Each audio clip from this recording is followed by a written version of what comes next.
The word jihad is mentioned in the Quran about 41 times. The words mercy, peace, and compassion are mentioned about 355 times. Yes, come in.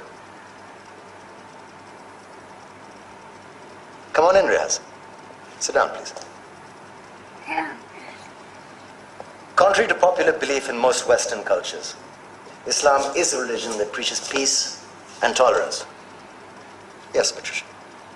If Islam truly is a religion that preaches peace, then how come the world's most troubled spots, the West Bank, Afghanistan, Pakistan, Iraq, they're all plagued with Islamic terrorism? Well, that depends on your definition of terrorism. Some might argue that the US invasions of countries like Iraq and Afghanistan are also acts of terrorism. No, those were acts of war to get rid of despotic regimes. Or a means of getting at a country's oil.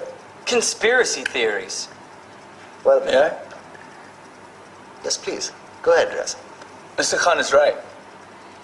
I mean, if we're talking about terrorists, the world's biggest terrorists are the white superpowers.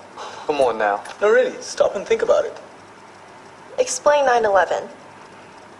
Okay. Do you know how many people died in the Twin Towers strike? Around 3,000. And do you have any idea how many people died in the bombing of Afghanistan? Take a wild guess. More than 15,000 people died. And that's just conservative figures.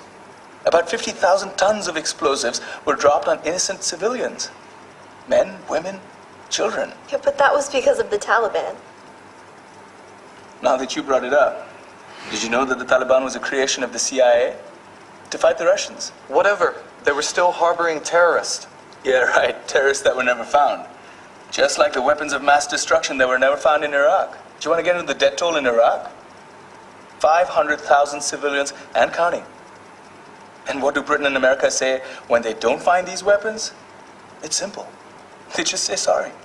And still refuse to relinquish control of these countries. What are you trying to say? What I'm trying to say is that just because you're American, wear a fancy suit, and call yourself the president, doesn't make you any less of a terrorist. I'm saying that if you don't stop meddling in other people's countries, you will face a backlash. If Muslims like you feel that way, then why don't you get out of our country?